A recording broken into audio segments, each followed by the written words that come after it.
Bonjour les jeunes, j'espère que vous allez bien en ce temps de confinement.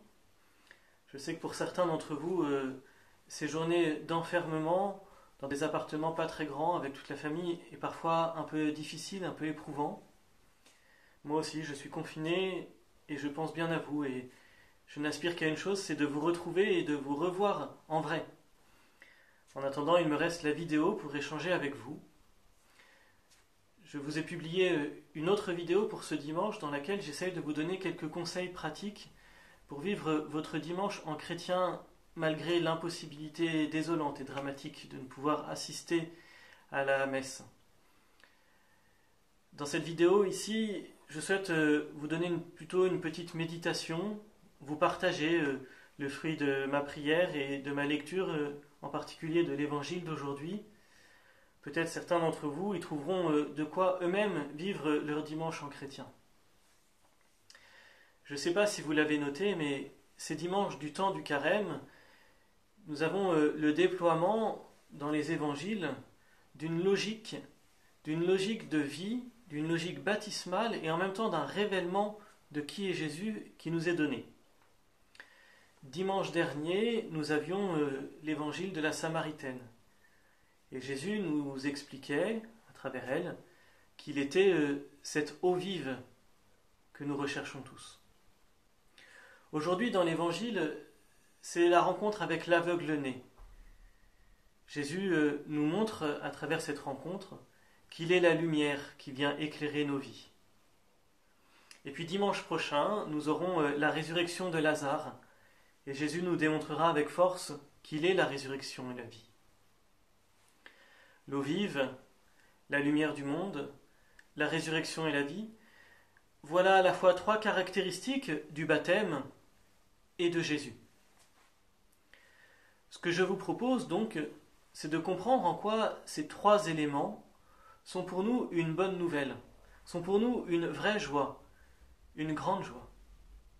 D'ailleurs, je ne sais pas si vous le savez, mais ce dimanche, l'Église l'appelle traditionnellement dimanche de la joie. Il y a une joie, peut-être teintée cette année d'une forme d'amertume, mais il y a une joie qui est grande, qui est magnifique et qui est irremplaçable à être chrétien, à vivre avec le Christ. Cette joie-là, peut-être pouvons-nous particulièrement l'expérimenter en ce temps de confinement. Le confinement, ce moment où nous sommes coupés de nos activités habituelles, comme enfermés, où la vie aussi est plus lente, les engagements moins nombreux, c'est un temps propice pour relire notre vie et discerner ce qui lui donne du sens, pour discerner ce qui nous apporte la vraie joie et qui fait que notre vie vaut le coup. Je crois que dans le cœur de tous les hommes, il y a cette aspiration à une plénitude et nous nous rendons compte quand notre vie est bridée par l'enfermement que cette plénitude, quand on y est trop contraint, est source pour nous d'une grande frustration. Mais en fait, c'est le cas dans toute notre vie. Tant que nous ne sommes pas dans cette plénitude, demeure dans notre cœur une forme de tristesse. Et ce que Jésus nous enseigne, dans ce temps du carême en particulier, c'est que cette plénitude, c'est lui qui l'apporte. Cette eau vive, c'est celle qui vient désaltérer nos vies assoiffées, notre soif d'amour, notre soif d'aimer et d'être aimé. Cette lumière que le Christ apporte à l'aveugle-né, c'est les repères que nous recherchons tous pour avancer plus droit, plus efficacement, plus directement dans la direction de la vraie vie. Et puis ultimement, dimanche prochain, la résurrection nous montre que la vraie vie, c'est avec Jésus. Alors en ce dimanche, ce que je vous propose, c'est d'essayer de faire l'itinéraire qu'a vécu l'aveugle-né. Reprenez l'Évangile, lisez-le, si vous ne l'avez pas déjà lu, méditez-le, et essayez de vous mettre à la place de cet aveugle. Quand il rencontre Jésus, l'aveugle-né commence par y voir un homme ordinaire. Et puis, progressivement, il discerne que cet homme n'est pas ordinaire, qu'il doit être un prophète. Et puis, ultimement même, il va plus loin, puisqu'il l'appelle Seigneur. Il comprend que cet homme n'est pas simplement un prophète, mais qu'il vient de Dieu, qu'il est souverain sur sa vie. Et nous, comment est-ce que nous nous situons par rapport à ça?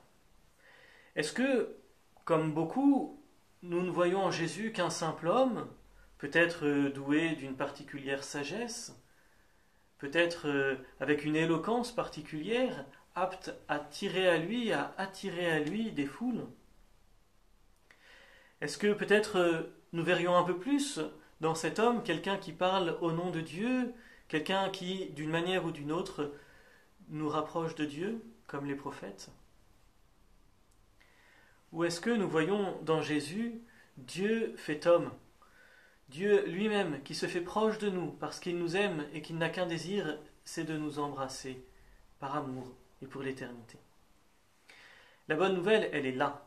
Elle est de découvrir ou de redécouvrir ou de mieux comprendre que Jésus est l'authentique proximité de Dieu, que la vie avec Jésus, c'est l'authentique vie qui comblera notre cœur.